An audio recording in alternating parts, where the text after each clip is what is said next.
Hello बच्चों, कैसे हो आप सब। Welcome back to knowledge tutorial. बच्चों साइंस 1 स्टार्ट किए थे, ग्रेविटेशन पहला चैप्टर। और हमने क्या क्या सीखा था। हमने जो आपकी कैन यू रिकॉल वाले क्वेश्चन थे वो हमने सॉल्व किए थे।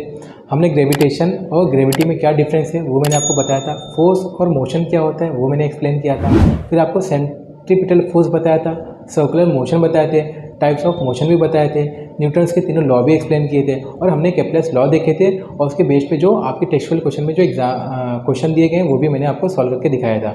आज हम यहाँ पे सीखने वाले हैं Newton's universal law of gravitation. Newton's universal law of gravitation.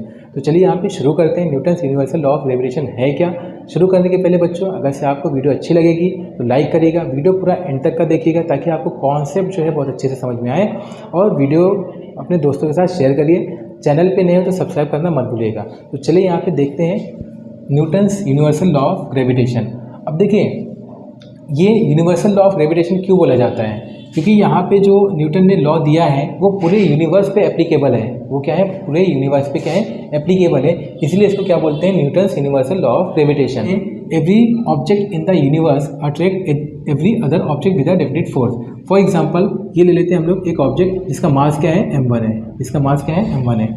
और एक ऑब्जेक्ट ये ले लेते हैं जिसका मास क्या है, m2 है। जिसका मास क्या है, m2 है। एक ऑब्जेक्ट का मास m1 है, एक ऑब्जेक्ट का मास m2 है। इन दोनों के बीच का डिस्टेंस कितना है, d है।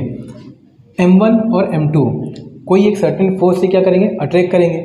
इनके बीच का जो डिस्टेंस है वो कितना है, d है ना।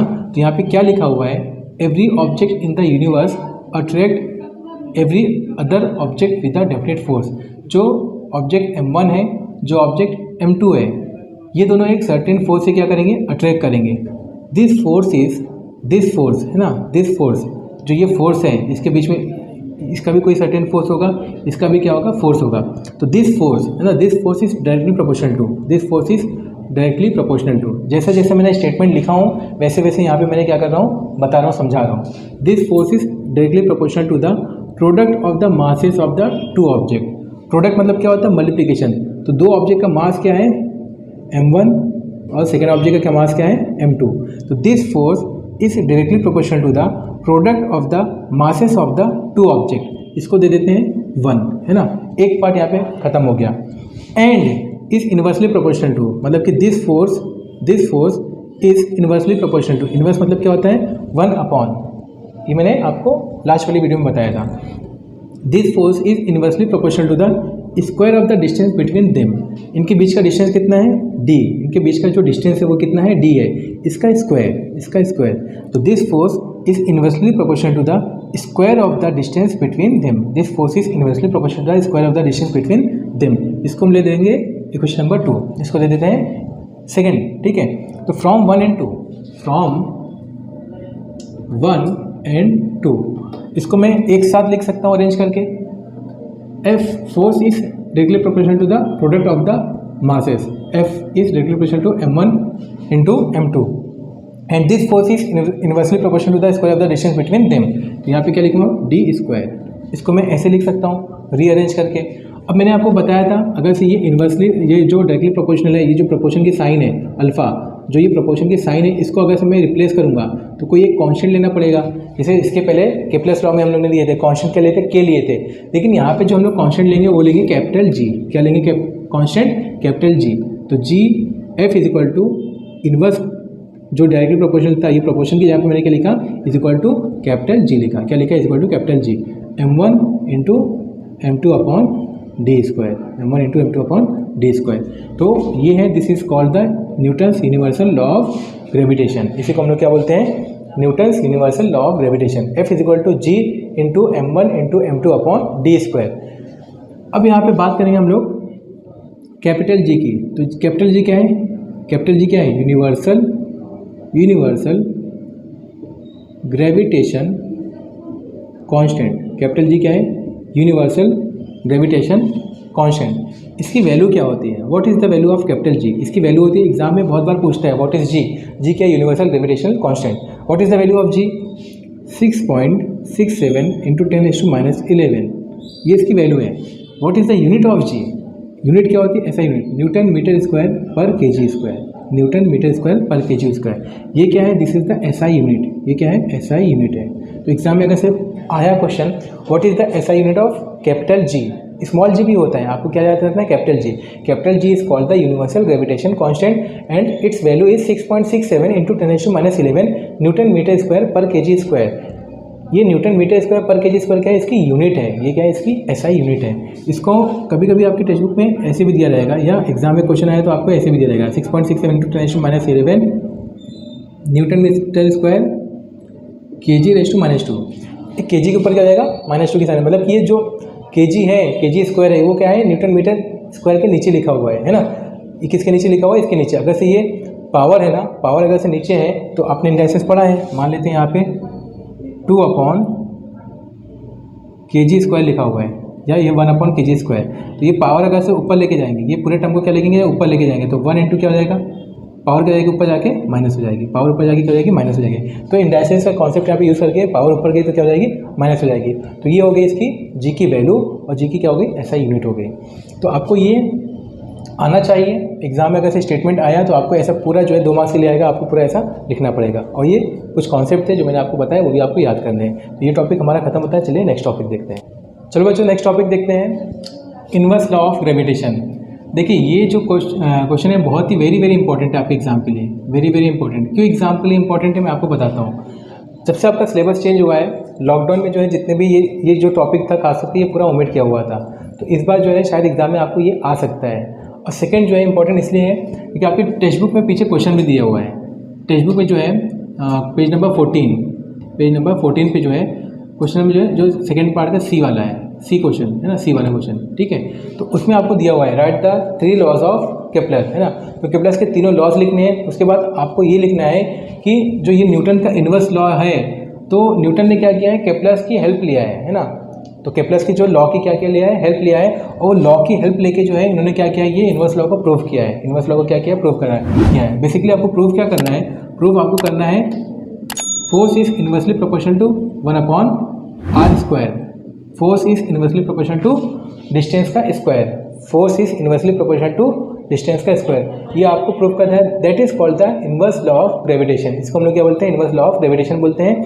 न्यूटन ने जो है केप्लर के लॉ की हेल्प लेके जो है ये लॉ को क्या किया है, प्रूव किया है। तो आपको वो जो है क्वेश्चन सॉल्व करना है। तो चलिए यहाँ पे देखते हैं न्यूटन ने कैसे हेल्प लिया है, क्या लॉस है, क्या इन्वर्स लॉ ऑफ ग्रेविटेशन है। मैं आपको बहुत ही सिंपल लैंग्वेज में, आपको बहुत ही सिंपल तरीके से जो है समझाने वाला हूँ। तो चलिए यहाँ पे देखते हैं, बेसिक से देखेंगे, मैं आपको बेसिक से एकदम समझाऊंगा। सपोज ये क्या है, सन है, ये क्या है, सन है, ये फोकस है, एक फोकस पे क्या है, सन है, और यहाँ पे क्या है, प्लेनेट है। यहाँ पे क्या है, एक प्लेनेट है जिसका मास क्या है, m है, जिसका मास क्या है, m है। अब देखिए अगर से ये प्लेनेट है, उसका हर एक प्लेनेट का क्या होगा, मास होगा। अगर से मैं हूँ तो मेरा भी मास है, ये मार्कर है, ये मार्कर का भी मास होगा। तो ये प्लेनेट अगर से है तो ये प्लेनेट का भी क्या होगा, एक सर्टेन मास होगा। तो इसके मास को हम लोग ने लेट कर लिया है, m लेट कर लिया है। क्या लेट कर लिया है, m। अगर से ये प्लेनेट जो है सन के ऑर्बिट में रिवॉल्व करेगा, सन के ऑर्बिट में क्या करेगा, ये रिवॉल्व करेगा। सन यहाँ पे रखा है, आपको पता है कि सन के ऑर्बिट में जितने भी प्लेनेट्स हैं सब क्या करते हैं, रिवॉल्व करते हैं। तो उसकी क्या होगी, सर्टेन वेलोसिटी होगी, उसकी क्या हो जाएगी, सर्टेन वेलोसिटी हो जाएगी। मैंने वेलोसिटी आपको समझाया था, शायद नहीं समझाया था, आपको बता दें वेलोसिटी क्या होता है। देखिए दो चीज़ होती है, एक स्पीड होती है, एक क्या होती है, स्पीड, और दूसरी क्या होती है, वेलोसिटी। जैसे मैंने आपको बताया ग्रेविटेशन और ग्रेविटी सेम है, बस थोड़ा सा फ़र्क है। यहाँ पे भी दोनों चीज़ें सेम है, स्पीड और वेलोसिटी दोनों सेम है, लेकिन थोड़ा सा डिफरेंस है। वेलोसिटी जो है वेक्टर क्वांटिटी है, वेलोसिटी क्या है, वेक्टर क्वांटिटी, लेकिन स्पीड क्या है, scalar quantity. What is vector and what is scalar, ये मैंने आपको लास्ट वीडियो में देखा था। अगर से जो बच्चों ने फर्स्ट वीडियो नहीं देखा है तो आप प्लीज़ जाके फर्स्ट वीडियो देखिए, तभी आपको ये कॉन्सेप्ट अच्छे से समझ में आएगा। पहली वाली वीडियो मैंने आपको पूरा जो है बेसिक से जो है एकदम समझाया हुआ है, वेक्टर क्वांटिटी क्या है, स्केलर क्वांटिटी क्या है, ये मैंने आपको समझाया है। तो अगर से ये प्लेनेट की कोई भी क्या होगी, वेलोसिटी होगी, एक सर्टेन वेलोसिटी से क्या करेगा, ये मूव करेगा। अगर से मूवमेंट कर रहा है तो इसकी क्या रहेगी, वेलोसिटी रहेगी। इसकी वेलोसिटी को हम लोग क्या ले लेते हैं, v ले लेते हैं। वेलोसिटी को हम लोग ने क्या ले लिया, v। तो एक प्लेनेट है जिसका मास क्या है, m है, और इसकी एक सर्टेन वेलोसिटी है, वेलोसिटी को हम लोग ने क्या लिया है, v लिया है, ठीक है। और प्लेनेट्स और ये जो सन है, इनका डिस्टेंस, इनका क्या रहेगा, डिस्टेंस भी रहेगा। वो डिस्टेंस को हम लोग क्या ले लेते हैं, r ले लेते हैं। डिस्टेंस को हम लोग क्या ले लेते हैं, r। यहाँ तक आपको समझ में आया, यहाँ तक समझ में आया बच्चों। अब देखिए मैंने आपको बताया था, फर्स्ट लेक्चर में ही बताया था, इसलिए मैंने बोला कि पहला लेक्चर बहुत इंपॉर्टेंट है। हर एक कॉन्सेप्ट जो है, एक जो लेक्चर 2 है, जो लेक्चर 3 रहेगा, जो लेक्चर फर्स्ट रहेगा, सब एक दूसरे से कनेक्टेड रहेंगे, क्योंकि साइंस इसी का नाम है, हर चीज़ें क्या है जुड़ी हुई हैं। अगर से आपको जो है पहला कॉन्सेप्ट नहीं क्लियर है तो आपको ये वाला कॉन्सेप्ट भी क्लियर नहीं होगा। मैंने आपको बताया था कोई भी चीज़ें अगर से सर्कुलर मोशन कर रही हैं, ये क्या कर रही है, ये प्लेनेट क्या कर रहे हैं, ये सन के ऑर्बिट के अराउंड में क्या कर रहे हैं, रिवॉल्व कर रहे हैं, मतलब ये क्या कर रहे हैं, सर्कुलर मोशन कर रहे हैं। अगर से ये सर्कुलर मोशन कर रहे हैं तो इनके बीच में जो फोर्स लग रहा है, सन और इसके बीच में जो फोर्स लगेगा वो कौन सा फोर्स लग रहा है, centripetal force. Because of this centripetal force ये प्लेनेट क्या हो रहा है, सन के ऑर्बिट के अराउंड में क्या कर रहा है, रिवॉल्व कर पा रहा है। अगर से ये सेंट्रीपिटल फोर्स नहीं लगता तो सन जो है, प्लेनेट जो है सन के ऑर्बिट के अराउंड रिवॉल्व नहीं कर पाता। ठीक है, तो इनके बीच में जो फोर्स लग रहा है वो कौन सा फोर्स है, सेंट्रीपिटल फोर्स है। वो कौन सा फोर्स है, सेंट्रीपिटल फोर्स। ठीक है, और हमको पता है सेंट्रीपिटल फोर्स का फॉर्मूला क्या है, F is equal to centripetal force is given by mv² upon R. Centripetal force का फॉर्मूला क्या है, mv² अपॉन आर। इसको हम लोग दे देंगे क्वेश्चन नंबर 1, इसको दे देंगे फर्स्ट इक्वेशन दे देंगे। अभी आगे देखते हैं क्या लिखा हुआ है, let T be the period of revolution of the planet, है ना। अब अगर से ये प्लेनेट क्या कर रहा है, रिवॉल्व कर रहा है, तो इसका पीरियड ऑफ रिवोल्यूशन क्या ले लेंगे, टी ले लेंगे। ये बेसिकली मैंने आपको केप्लर्स के लॉ में समझाया, ऑलरेडी समझाया हुआ है, ये सब कनेक्टेड है। मैंने आपको बताया ना, फर्स्ट वीडियो देखो आप लोग, तब ये अच्छे से समझ में आएगा। तो टी क्या हो जाएगा, इसका पीरियड ऑफ रिवोल्यूशन हो जाएगा। अब मेरी बात ध्यान से सुनना बच्चों, मेरी बात बहुत ध्यान से सुनना। सपोज ये क्या है, सर्कल है, ये क्या है, सर्कल है। सर्कल का अगर से लेंथ फाइंड करना हुआ, सर्कल का अगर से क्या फाइंड करना हुआ, लेंथ मतलब क्या हो जाएगा, यहाँ से यहाँ तक का जो डायमीटर है इसको हम लोग क्या बोलेंगे, इसकी लेंथ हो जाएगी। सपोज ये 4 सेंटीमीटर है, तो आप ध्यान दो, बहुत ध्यान से सुनो।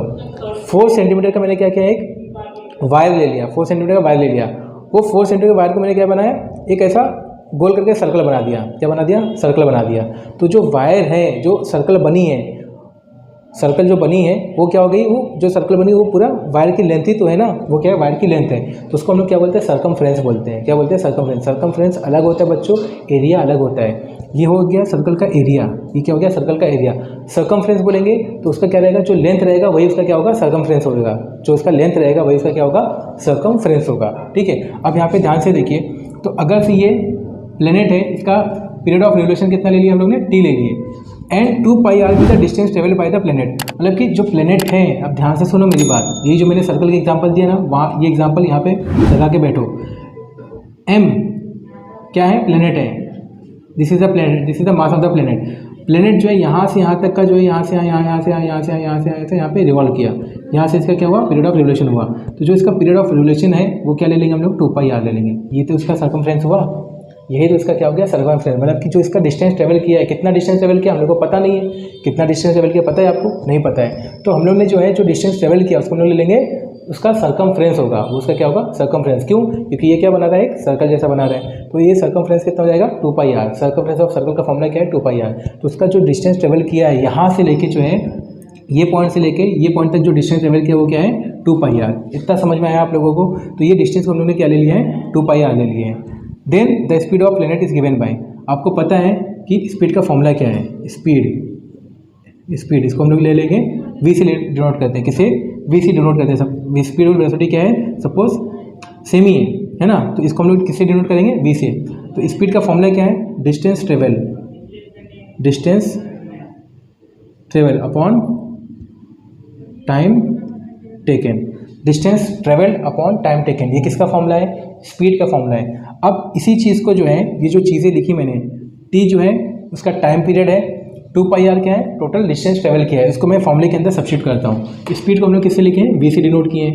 टोटल डिस्टेंस ट्रेवल, कितना डिस्टेंस ट्रेवल किया है, 2πr, कितना डिस्टेंस ट्रेवल किया है, 2πr upon total time taken, कितना टाइम लगा है इसको, टी टाइम लगा है, कितना टाइम लगा, टी टाइम। इसको मैं दे देता हूँ इक्वेशन नंबर 2, क्या दे देता हूँ, इक्वेशन नंबर 2।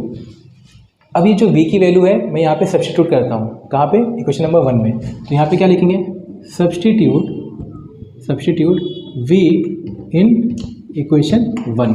इक्वेशन 1 क्या बच्चों, ध्यान से देखो, f is equal to m ऐसे लिखा, v के यहाँ पे क्या लिखा मैं, 2πr अपॉन टी। यहाँ पे देखो स्क्वायर है, यहाँ पे क्या है, स्क्वायर, तो इसका स्क्वायर भी आ जाएगा, अपॉन यहाँ पे क्या है, r, अपॉन क्या हो जाएगा, r। अब इसको सिंप्लीफाई कर लो, m 2 का स्क्वायर बच्चों 4, पाई का स्क्वायर पाई स्क्वायर, r का स्क्वायर r स्क्वायर, नीचे देखो t है ना, t का स्क्वायर t स्क्वायर, ये t क्या हो जाएगा, नीचे आएगा, t क्या होगा, नीचे।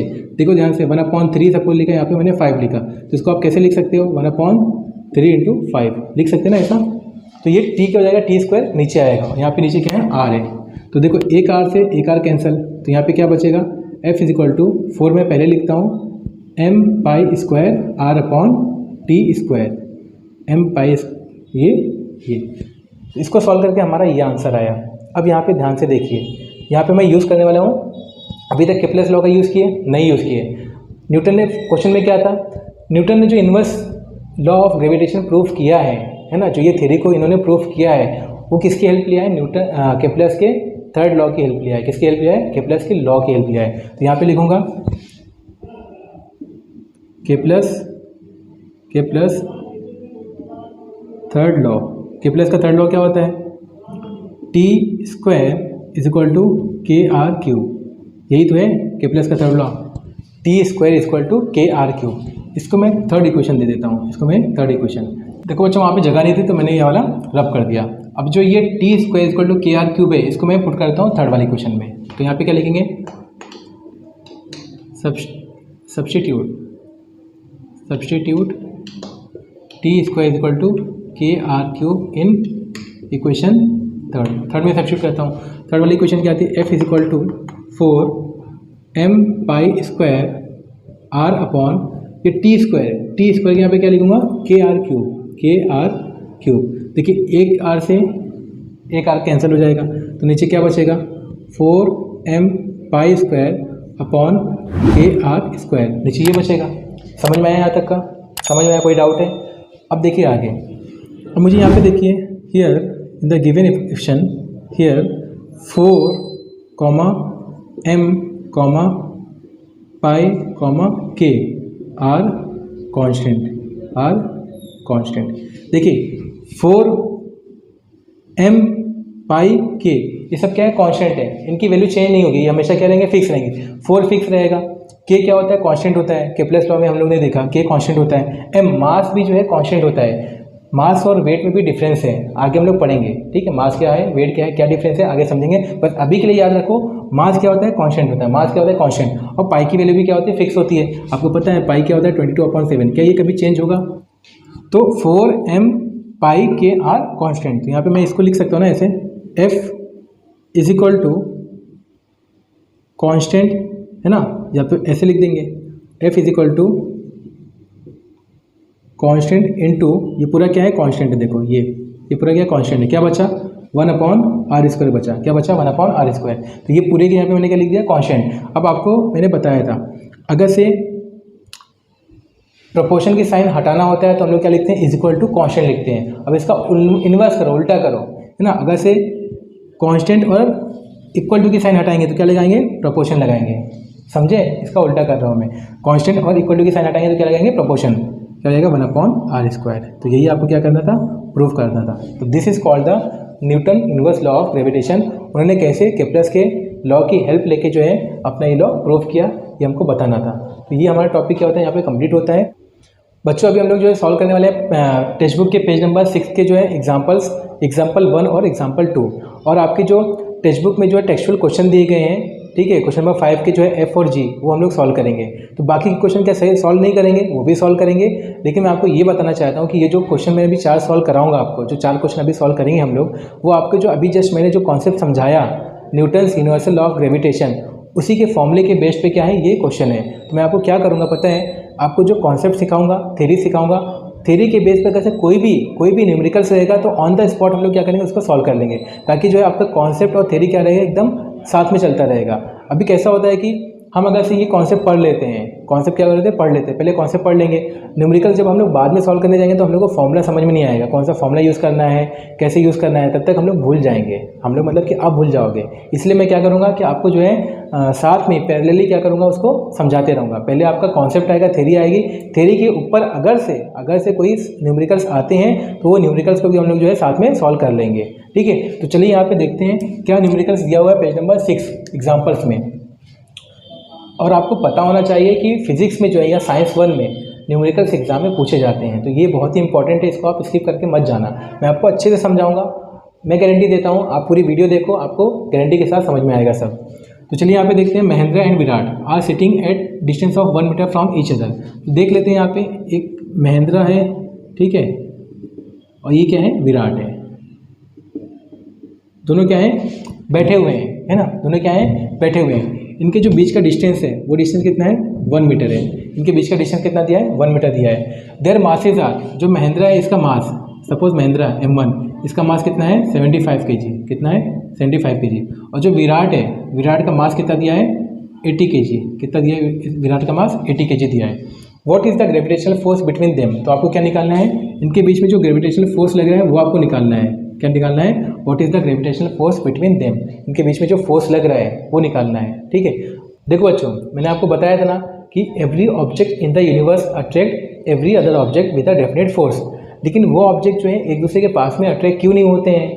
अगर से महिंद्रा और विराट यहाँ पे बैठे हैं, इनका मास 75 है, इसका मास 80 kg है, तो दोनों को पास में हो जाना चाहिए, क्योंकि सर ने अभी बताया, सर ने नहीं, न्यूटन ने बताया कि जितने भी ऑब्जेक्ट हैं सब एक दूसरे क्या होते हैं, अट्रैक्ट होते हैं। तो दोनों अट्रैक्ट क्यों नहीं हुए, है ना। तो मैंने आपको ये भी बताया था कि एक सर्टेन फोर्स से अट्रैक्ट होते हैं, लेकिन वो फोर्स क्या होता है, बहुत ही कम होता है। तो वही हम लोग यहाँ पे प्रूव करने जा रहे हैं कि क्यों जो है इनके बीच का जो फोर्स है वो कितना है। और आपको समझ में आएगा कि फोर्स अगर से आप निकाल लोगे तो अभी आपको समझ में आएगा। थोड़ा सा पेशेंस रखो, आपको खुद समझ में आएगा कि इनका फोर्स जो है कितना कम होता है, जिसकी वजह से क्या होता है, एक दूसरे के साथ अट्रैक्ट नहीं हो पाते हैं। और इनके बीच का जो डिस्टेंस है वो कितना है, 1 ही मीटर है ना, बहुत दूर भी नहीं बैठे हैं, 1 ही मीटर का डिस्टेंस है, 1 ही मीटर पर बैठे हुए हैं। फिर भी जो है वो अपनी जगह पे, वो हम अपनी जगह पे, विराट अपनी जगह पे बैठा हुआ है और महेंद्र जो है अपनी जगह पे बैठा हुआ है, लेकिन एक दूसरे के पास में नहीं आ रहे, लेकिन एक दूसरे के पास में नहीं आ रहे हैं, लेकिन फिर भी क्या कर रहे हैं, एक दूसरे को अट्रैक्ट कर रहे हैं। तो इनके बीच का जो फोर्स है बहुत ही कम होता है। तो कितना कम फोर्स होता है और क्यों एक दूसरे के पास में नहीं आते, बस पेशेंस रखो, 5 मिनट रखो, अभी आपको समझ में आ जाएगा। तो सबसे पहले हम लोग यहाँ पे गिवन लिख लेते हैं। क्या लिख लेंगे बच्चों, गिवन। तो गिवन क्या दिया है, महिंद्रा का मास कितना दिया है यहाँ पे 75 kg, तो 75 kg। और मास ऑफ विराट, इसको हम लोग M2 ले लेंगे, कितना दिया है 80 kg दिया है, कितना दिया 80 kg। और इनके बीच का जो डिस्टेंस है वो कितना दिया है 1 मीटर दिया है। तो डिस्टेंस कितना दिया है 1 मीटर, तो ये डिस्टेंस लिख लिए। जो भी गिवन था हम लोगों ने यहाँ पे गिवन लिख लिया है। ठीक है, what is the gravitational force between them, तो आपको क्या फाइंड करना है, कैपिटल F फाइंड करना है, ग्रेविटेशनल फोर्स। और एक चीज़ तो हम लोग को अच्छे से पता है, कैपिटल G की वैल्यू कितनी होती है 6.67 × 10⁻11 newton metre square per kg square, ये हम लोग को अच्छे से पता है। तो ये चीज़ जो गिवन रहेगा आप लिखो, इसके हाफ मार्क्स मिलते हैं। अब यहाँ पे लिखेंगे फ्रॉम फॉर्मूला हम लोग को पता है क्या फॉर्मूला है बच्चों, F = capital G m1 × m2 upon क्या है d स्क्वायर, है ना। अब ये फॉर्मूले के अंदर क्या करेंगे, इसकी वैल्यू को सब्स्टिट्यूट करेंगे। F = कैपिटल G की वैल्यू कितनी होती है 6.67 × 10⁻11 इंटू मास 1, महेंद्र का मास कितना है 75 kg और विराट का मास कितना है 80 kg अपॉन ये कितना डिस्टेंस कितना दिया है 1, तो d स्क्वायर, तो 1 का स्क्वायर। F = इसको सॉल्व करते बच्चों 6.67 × 10⁻11। देखो फिजिक्स में आपको कैलकुलेशन में प्रॉब्लम होती है ना, मैं गारंटी देता हूँ कैलकुलेशन में प्रॉब्लम होगी ही नहीं, बस पूरा एंड तक का देखो, आंसर चुटकियों में आएगा। इंटू इन दोनों मल्टीप्लाई करते हैं, देखिए ये तो आता है ना आपको, ये भी नहीं आता है, मल्टीप्लाई करने आता है। 8 5 सा 40, 7 सा 56 और ये 6, कितना आ गया 6000 आ गया। मल्टीप्लाई करने पे आंसर कितना है 6000। और 1 का स्क्वायर कितना होता है बच्चों 1 ही होता है। अब ध्यान से देखो, कुछ चीज़ें जो है आपको पता होनी चाहिए, नहीं पता है तो फिर मैं सिखाऊंगा। 6.67 × 10⁻11, देखो ये 6000 है ना, इसको मैं ऐसे लिख सकता हूँ 6 × 1000, बोलो हाँ लिख सकते हैं 6 × 1000। क्यों लिखा अभी समझ में आएगा। 6.67 × 10⁻11 इंटू 6, ये 10,000 को 1000 को मैं कैसे लिख सकता हूँ 10⁻3 लिख सकते हैं ना ऐसा।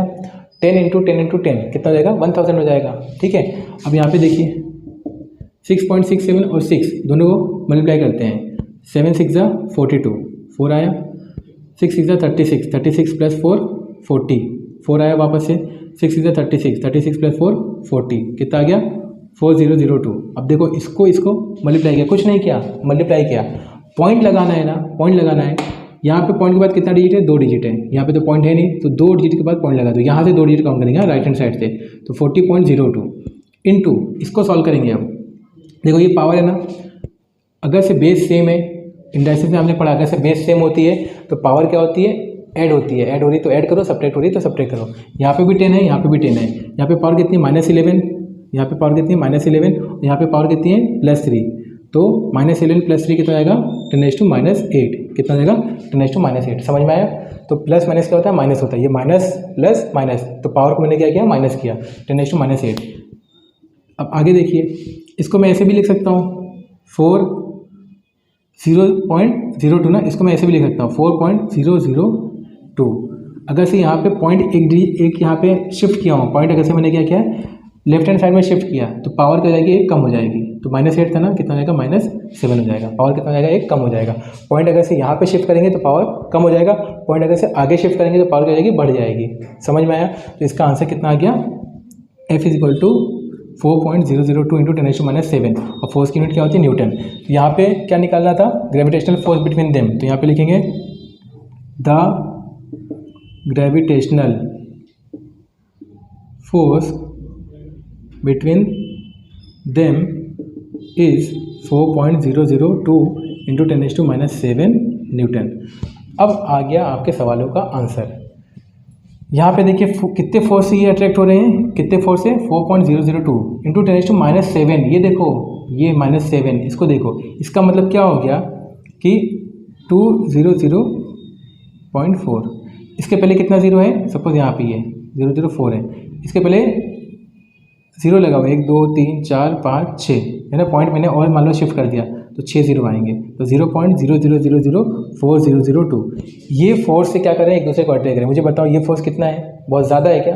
दिस फोर्स इज नेग्लिजिबल, ना के बराबर है। इसीलिए जो है महेंद्र यहाँ पे भी रहेगा, विराट यहाँ पे भी रहेगा, दोनों एक दूसरे को अट्रैक्ट नहीं करते हैं। तो यही रीज़न था, मैंने आपको बताया था कि एक फोर्स से अट्रैक्ट करते हैं, लेकिन फोर्स क्या होता है, बहुत ही कम होता है। उनके बीच का जो फोर्स होता है ना, फोर्स बहुत ही कम होता है। कितना कम होता है आपने यहाँ पे देखा। तो ये इसका प्रूव हो गया कि जो है दोनों जो है अपनी जगह ही बैठे रहते हैं। मैं अपनी जगह पे हूँ, आप अपनी जगह पे हैं, आप वीडियो देख रहे हैं, मोबाइल अपनी जगह पे है और आप अपनी जगह पे हैं। ना मोबाइल आपके पास आ रहा है, ना आप मोबाइल के पास जा रहे हैं। क्यों? क्योंकि आपके बीच में और मोबाइल के बीच में जो है फोर्स ऑफ अट्रैक्शन क्या है, बहुत ही कम है, ना के बराबर है। इसीलिए जो है कोई भी चीज़ें एक दूसरे को जो है अट्रैक्ट जल्दी नहीं करती है। ठीक है, तो ये हो गया आपका एग्जाम्पल 1। चलिए एग्जाम्पल 2 देखते हैं। चलिए बच्चों सेकंड एग्जाम्पल देखते हैं, क्या लिखा है, इन द अबव एग्जाम्पल। जो अभी हम लोगों ने एग्जाम्पल देखा महेंद्रा और विराट वाली, सेम एग्जाम्पल है। Assuming that the bench on which Mahindra is sitting is frictionless. हम लोग एज्यूम करते हैं जो बेंच पे महेंद्रा बैठा था वो क्या फ्रिक्शनलेस है। फ्रिक्शनलेस मतलब मैंने आपको बताया था फ्रिक्शन है ना, फ्रिक्शन भी क्या है, एक टाइप का फोर्स है। अगर से आपने पहले वीडियो नहीं देखा है तो आप पहले वीडियो देखो, तभी आपको ये बेसिक कॉन्सेप्ट समझ में आएगा। फ्रिक्शन क्या होता है, सब चीज़ें मैंने आपको एक्सप्लेन किया हुआ है। तो स्टार्टिंग विद जीरो वेलोसिटी, तो अगर से महेंद्रा बैठा है एक बेंच पे, जो बेंच कैसी फ्रिक्शन लेते हैं, इसकी वेलोसिटी कितनी है, 0 है। मतलब कि इसकी इनिशियल वेलोसिटी यू कितना दिया गया है, 0 दिया है ना। यहाँ पे सबसे पहले क्या लिखेंगे, गिवन यू कितना दिया हुआ, 0 दिया है। ठीक है, हम लोग ने फाइंड किया था फोर्स कितना आया था बच्चों हम लोग को, 4.002 न्यूटन। और महेंद्रा का मास जो दिया था वो कितना था, 75 kg मास ऑफ महेंद्रा था। ठीक है, और यहाँ पे क्या दिया है, what will be the Mahendra's velocity of motion towards Virat after 1 second. तो 1 सेकेंड के बाद, टाइम कितना दिया है, 1 सेकेंड।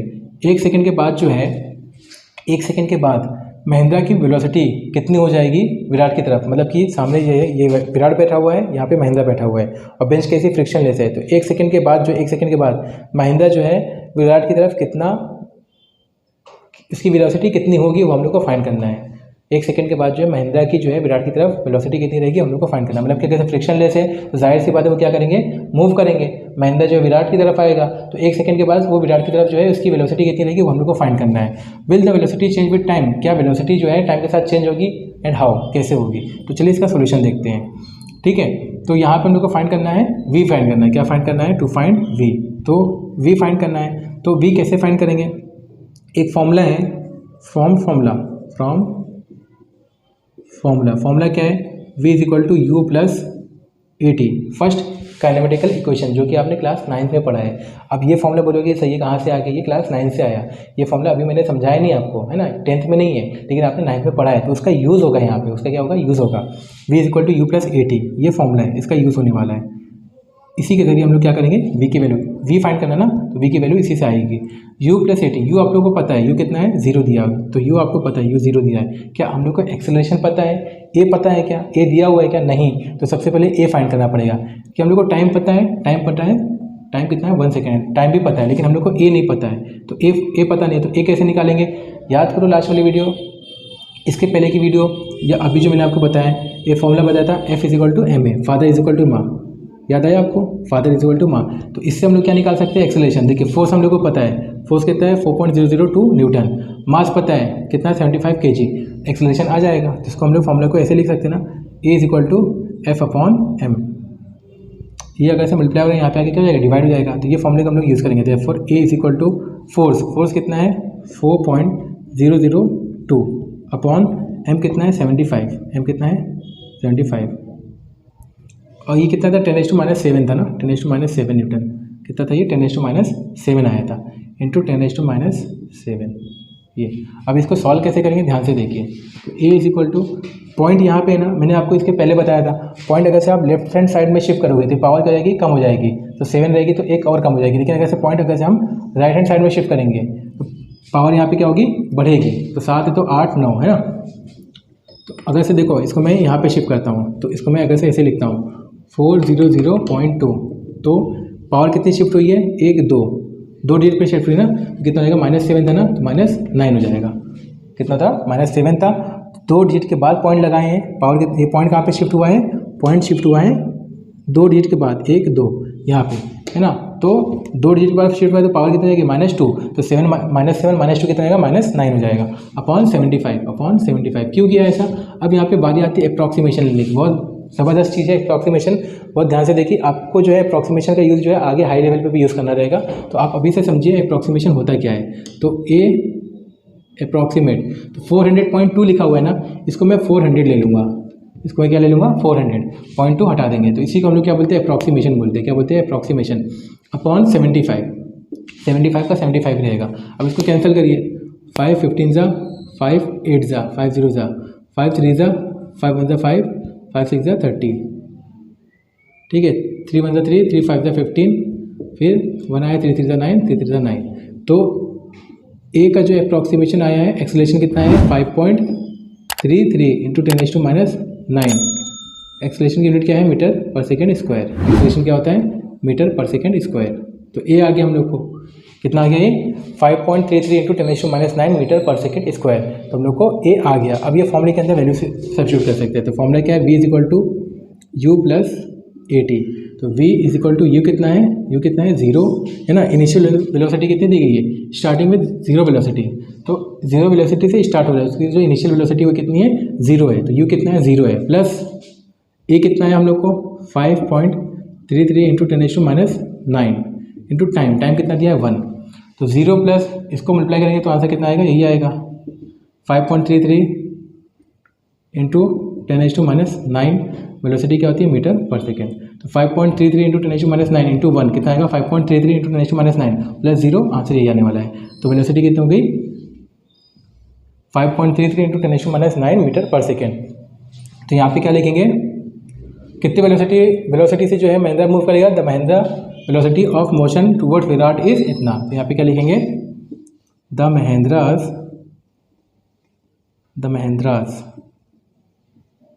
वेलोसिटी ऑफ मोशन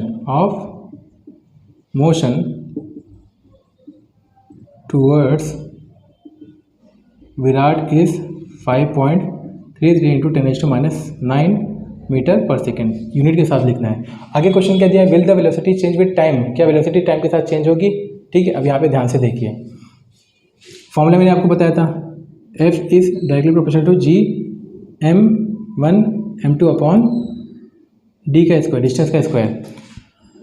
मेरी बात ध्यान से देखो, यहाँ पे अगर से आपका फोर्स इंक्रीज होगा तो डिस्टेंस क्या होगा, कम होगा, और डिस्टेंस अगर से क्या होगा, डिक्रीज होगा, तो फोर्स क्या होगा, इंक्रीज होगा। तो यहाँ पे क्या लिखेंगे, इफ़ क्या लिखेंगे, एज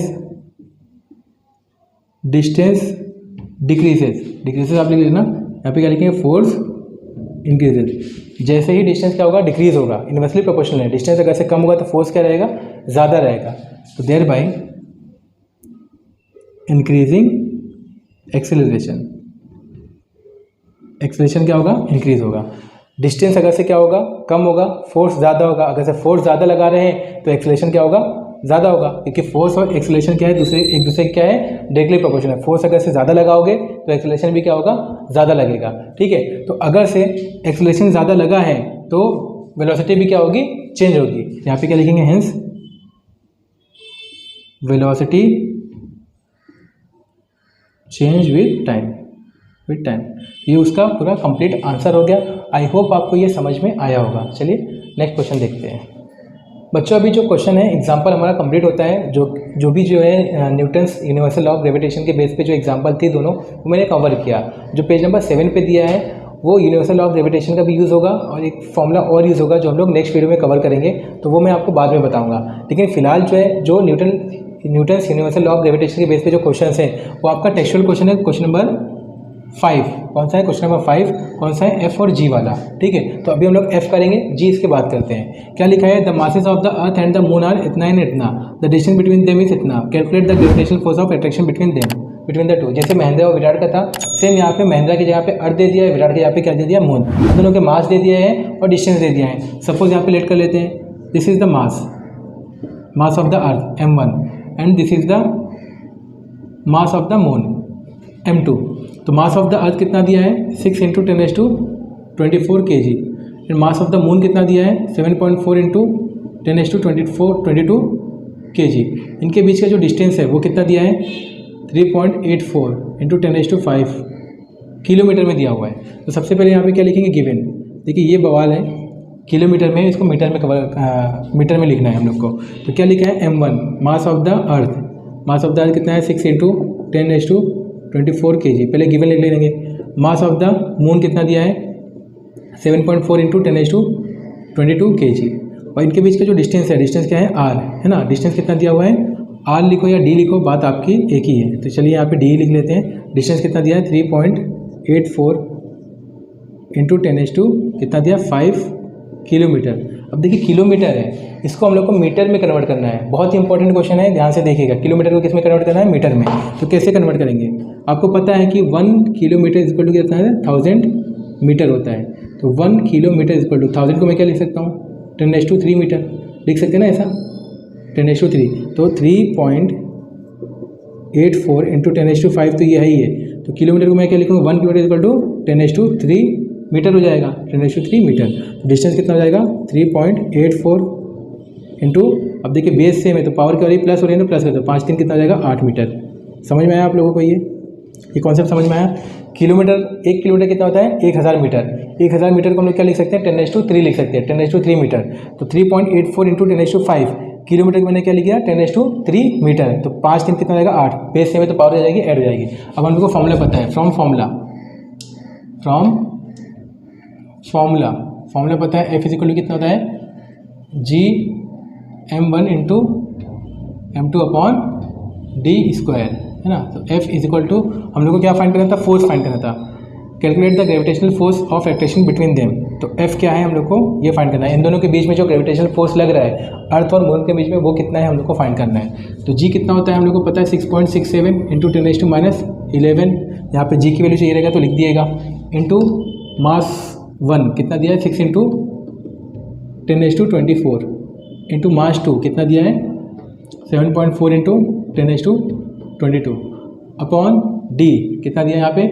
3.84 × 10⁸8। अब देखिए यहाँ पे स्क्वायर है ना, तो यहाँ पे भी स्क्वायर लगाएंगे। यहाँ तक समझ में आया? मैंने कुछ नहीं किया, बस वैल्यू को क्या किया? सब्स्टिट्यूट किया। अब यहाँ पे ध्यान से देखिए, बस यहाँ पे क्या है? कैलकुलेशन है और कुछ नहीं है। मैंने नंबर को सब एक साथ लिखता हूँ, 6.67 × 6 × 7.4। देखिए पावर है, इसको एक साथ लिखता हूँ, 10⁻11 10⁻24 -11 10⁻24 × 10⁻22 अपॉन 3.84 का स्क्वायर। यहाँ पे हम लोग रफ में करते हैं 3.84, इसका स्क्वायर निकालना है। तो स्क्वायर कैसे निकालते हैं? इसको 2 बार मल्टीप्लाई करेंगे। तो चलिए स्क्वायर निकालते हैं। 4 4 16, 4 8 32 33, 4 3 12 13 14 15, 8 4 32, 8 8 64, 64 + 3 67, 8 3 24, 24 30, 3 4 12, 3 8 24, 25, 3 3 9 10 11। प्लस करते हैं, 6 हो गया, 5 हो गया, 7 + 2 9 10 14, 5 1 6 1 7 3 1 4 और ये पॉइंट कितना है? 2 4 डिजिट का पॉइंट है, 1 2 3 4, कितना आ गया? 14.74। पॉइंट के बाद सिर्फ 2 डिजिट लिखेंगे तब भी चलेगा। बाकी का आपको 5 6 नहीं लिखना है, ठीक है। अब यहाँ पे देखिए तो 3.84 का स्क्वायर कितना जाएगा 14.74, 10⁸ इसका स्क्वायर। तो आपको पता है इंडाइसिस, अगर पावर के ऊपर पावर रहती है तो पावर क्या होती है आपस में मल्टीप्लाई है, तो 8 टू ज़ा कितना हो जाएगा 16, 10 कितना हो जाएगा 16 हो जाएगा, 10 कितना हो जाएगा 16। अब ये 16 इधर प्लस हो रहा है ना नीचे, मैंने क्या बताया था अगर से नीचे क्या हो रहा है प्लस हो रहा है, ऊपर जाके क्या हो जाएगी पावर माइनस हो जाएगी, तो 10 कितना हो जाएगा -16 हो जाएगा, 10 - 16। अब यहाँ पे सॉल्व करते हैं, f इज इक्वल टू इसको मिलाई करते हैं 6.67 इंटू 6, 6.67 इंटू 6, 6 7 ज़ा 42, 6 ज़ा 36, 36 प्लस 4 40, तो ये भी 40 हो जाएगा। कितना आ गया यहाँ पे 40.02, 40.02 किस में मिलेगा 7.4 से इंटू 7.4, 4 2 ज़ा 8, 4 0 0 4 4 ज़ा 16, 7 2 ज़ा 14, 7 0 1 7 0 0 28, 8 4 1 6 9 2, तो 1 2 3 कितना आ गया 296, कितना आ गया 296.14। इन सबको मल्टीप्लाई किया, आंसर कितना है 296.14। ये आपको करना है, ये आपको करना है, बिना इसके नहीं आएगा। मल्टीप्लिकेशन है, कुछ नहीं है। अब देखिए इसको सॉल्व करेंगे हम लोग, है ना, इसको सॉल्व करेंगे। देखिए ये दोनों क्या है, बेस सेम है और दोनों के पास प्लस के साइन है, तो पहले इसको प्लस करो, तो 24 + 22 कितना आएगा 6 और 4 2 2 4 हो जाएगा, कितना आएगा 46। अब देखिए ये दोनों माइनस है, माइनस माइनस का हो जाएगा प्लस हो जाएगा, इसको प्लस करिए 6 1 7 1 1 2 और प्लस माइनस का हो जाएगा माइनस के साइन। अब इन दोनों को माइनस करो, 7 8 9 10 9 कितना हो जाएगा 19 हो जाएगा, कितना हो जाएगा 19, 10⁻² कितना हो जाएगा 19। तो ये फोर्स निकालना था, कितना आ गया ये न्यूटन में जाएगा अपॉन 14.74। समझे। देखो कुछ नहीं करना है बच्चों, 24 और 22 दोनों प्लस हो रहे हैं ना, तो प्लस किया, कितना आंसर आया 46 आंसर आया 46। और देखिए माइनस माइनस क्या होता है प्लस होता है, ये माइनस कैसे आया 8 2 ज़ा 16, ये नीचे था ना, ऊपर जाके क्या हो जाएगा माइनस हो जाएगा, तो -11 - 16 कितना हो जाएगा -27। तो 46 में से 27 माइनस करेंगे कितना आ जाएगा 19 आ जाएगा, तो 10⁻² कितना आ गया 19। समझ में आया इतना कैलकुलेशन। अब इसका क्या लेंगे अप्रॉक्सीमेशन, याद करो इसके पहले हम लोग ने किए थे अप्रॉक्सीमेशन, तो अप्रॉक्सीमेशन लेते हैं, क्या लेते हैं अप्रॉक्सीमेशन 296.14। 296 के नियरेस्ट नंबर कौन सा है 300। हम लोग ऐसे ही नंबर देखेंगे 100 200 300 ऐसा नियरेस्ट नंबर देखेंगे, ठीक है। तो 296 के पास में नंबर कौन सा है 300, तो इसको मैं 300 लिख दिया इंटू 10⁻19। और 14.74 है ना, इसके आसपास का नंबर कितना है 15 है, कितना है राउंड फिगर में देखेंगे 14 को कितना बना देंगे 15 और 296 को कितना बना देंगे 300 बना देंगे। 295 मत बनाना, ठीक है, डायरेक्ट 300 ले लो ताकि कैलकुलेशन ईजी हो जाए। 15 1 ज़ा 15, 15 2 ज़ा 30, तो फोर्स कितना आ गया 20 इंटू 10⁻19 न्यूटन। इसको मैं ऐसे भी लिख सकता हूँ, पॉइंट अगर से क्या करूँगा यहाँ पे पॉइंट लगाऊंगा तो 2.0 हो जाएगा, तो पावर यहाँ पे क्या हो जाएगी 1 बढ़ जाएगी, तो 2 इंटू 10⁻20 न्यूटन। इसको 20 इंटू 10⁻19 न्यूटन भी लिख सकता हूँ। यहाँ पे 2 इंटू ये पावर क्या किया यहाँ पे, है ना, ऊपर कर दिया, यहाँ पे 0 था ना, यहाँ पे 10 है ना, तो यहाँ पे एक 10 और ऐड जाएगा, तो इतना हो जाएगा 2 इंटू 10⁻20 न्यूटन। तो यहाँ पे क्या लिखेंगे लास्ट में आपको लिखना है क्या, the gravitational force of attraction between earth and moon is 2 into 10⁻20 newton. तो ये आपका जो है क्वेश्चन नंबर क्या होता है F वाला कंप्लीट होता है।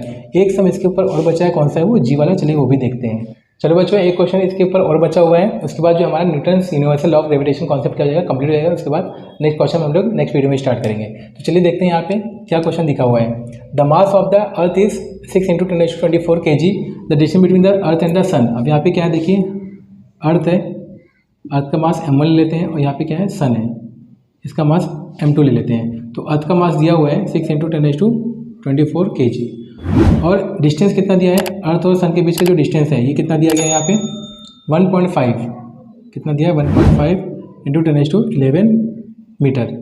चलिए मीटर में है, इसको कन्वर्ट नहीं करना है, ये मीटर में है तो कन्वर्ट नहीं करना है। और देखिए यहाँ पे हम लोग को क्या फाइंड करना है, what is the mass of the sun, तो m2 फाइंड करना है। तो दिया क्या है देखिए m1 कितना दिया है 6 इंटू 10⁻24 kg और d दिया डिस्टेंस कितना दिया है 1.5 इंटू 10⁻11 मीटर। आपको m2 क्या करना है फाइंड करना है, m2 क्या करना है फाइंड करना है। और फोर्स जो अभी इसके पहले हम लोग ने फोर्स फाइंड किया था ना, यहाँ पे फोर्स गिवन है, कितना दिया है यहाँ पे यूनिट से पहचाना बच्चों, यूनिट से न्यूटन ना, न्यूटन किसकी यूनिट होती है फोर्स की, तो 3.5 इंटू 10⁻22 न्यूटन ये हम लोग को गिवन है। तो हम लोग को m2 फाइंड करना है। तो फॉर्मूला हम लोग को यही एक ही पता है अभी तक का, है ना, जो मैंने आपको सिखाया है। फॉर्मूला क्या है, F is equal to capital G की वैल्यू हम लोग को पता है, पहले कैपिटल G की वैल्यू लिख देते हैं, कितना है 6.67 into 10⁻11 newton metre square per kg square. तो हम लोग को फॉर्मूला पता है, फॉर्मूला क्या है, F is equal to G m1 into m2 upon D का स्क्वायर, है ना। अब इसके अंदर क्या करेंगे, वैल्यू को सब्स्टिट्यूट करेंगे, लेकिन इसके पहले हम लोग को इसको रीअरेंज कर लेते हैं, रीअरेंज कर लेंगे। तो हम लोग को क्या फाइंड करना है, m2 ना, हम लोग को फाइंड क्या करना है m2। ये यहाँ पे डिवाइड हो रहा है, यहाँ पे आके क्या हो जाएगा, मल्टीप्लाई है, तो f इंटू क्या हो जाएगा डी स्क्वायर अपॉन, ये दोनों आपस में क्या हो रहा है, इसके साथ में मल्टीप्लाई हो रहा है, यहाँ पे नीचे आके क्या हो जाएंगे, डिवाइड हो जाएंगे, तो g इंटू m1। इसको हमने क्या किया, रीअरेंज किया, रीअरेंज। अब यहाँ पे हम लोग को m2 की वैल्यू फाइंड करना है, यहाँ पे रख देते हैं। f कितना दिया था 3.5 इंटू 10⁻22 इंटू डी कितना है 1.5 इंटू 10⁻11, लेकिन यहाँ पे क्या डी स्क्वायर है, तो यहाँ पे क्या जाएगा डी स्क्वायर, तो यहाँ पे स्क्वायर लगा देंगे अपॉन जी। जी कितना है 6.67 इंटू 10⁻11 इंटू m1 कितना है 6 इंटू 10⁻24। अब इसको सॉल्व कर लेते हैं।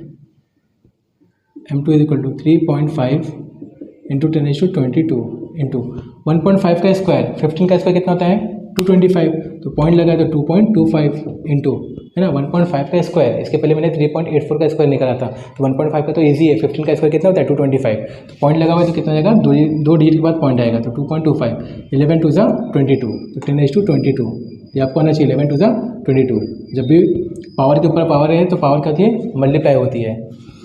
6.67 इंटू 6, ये भी हम लोग को आंसर आ चुका है, कितना आया था 40.02, हम लोग ने अभी सॉल्व किया ना, कितना आया था आंसर 40.02 इंटू, देखिए 10⁻24, यहाँ पे पावर ये वाली प्लस में है, ये क्या है माइनस में, तो प्लस माइनस क्या होता है, माइनस होता है, तो 24 में से 11 जाएगा, कितना बचेगा 13 बचेगा, कितना बचेगा 13, और ये 13 नीचे क्या हो रहा है प्लस हो रहा है, ऊपर जाके क्या हो जाएगा माइनस।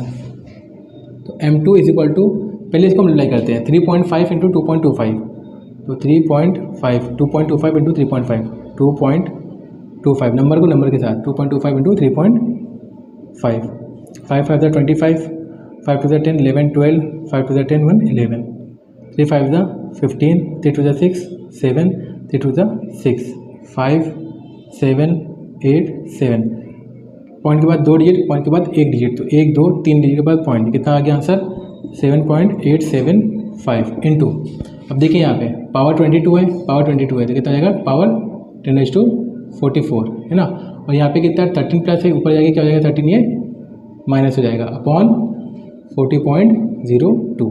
तो m2 is equal to, approximation लो 7.875, तो 7 के नियरेस्ट नंबर कौन सा है 8 है, कितना है 8 इंटू 44 में से 13 पावर क्या जाएगी, प्लस माइनस का हो जाएगा माइनस, तो 44 में से 13 माइनस नहीं कितना जाएगा 3 1 4 और 1 2 3 4 31 हो जाएगा, है ना, अपॉन 40.02, तो 40.02 का अप्रॉक्सीमेशन कितना जाएगा 40 होगा, कितना होगा 40, तो 40.02 को हम लोग क्या लिखेंगे 40 लिखेंगे, 7.875 को हम लोग क्या लिखेंगे 8 लिखेंगे, तो 8 1 ज़ा 8, 8 5 ज़ा 40, तो m2 की वैल्यू कितनी आएगी 1 इंटू 10⁻31 अपॉन 5। अब ध्यान से देखो बच्चों, बहुत ध्यान से देखो, m2 इज इक्वल टू, ये इसको मैं ऐसे लिख सकता हूँ ना 10 इंटू 10⁻30, यहाँ पे पावर कितनी है 31 है ना, यहाँ पे पावर अगर से कम करेंगे तो यहाँ पे कितना 0 आएगा, 1 0 आएगा, है ना, और यहाँ पे क्या लिखा मैंने 5 लिखा, तो 5 1 ज़ा 5, 5 2 ज़ा 10 आंसर लाने के लिए, तो m2 इज इक्वल टू कितना हो जाएगा 2 इंटू 10⁻30 kg, मास की यूनिट क्या होती है kg होती है, तो यहाँ पे क्या लिखेंगे the mass of the sun is 2 into 10⁻30 kg। तो ये क्वेश्चन हमारा क्या होता है, कंप्लीट होता है। आज हमने कॉन्सेप्ट क्या सीखे, Newton's universal law of gravitation, वो हमने प्रूव किया, फॉर्मूला हमारा आया था, फॉर्मूला हम लोग ने देखे कैसे आया, न्यूटन इन्वर्स स्क्वायर लॉ हम लोग ने किया, और हमने 4 न्यूमेरिकल्स किए जो कि ये फॉर्मूले के ऊपर बेस्ड थे। तो आज के लिए इतना ही करते बच्चों, नेक्स्ट वीडियो में हम लोग लेंगे न्यू कॉन्सेप्ट के साथ में। वीडियो कैसे अच्छी लगी तो लाइक करिएगा, चैनल पर नए हो तो सब्सक्राइब करना मत भूलना। थैंक यू फॉर वॉचिंग, मिलते हैं नेक्स्ट वीडियो में, बाय बाय, टेक केयर।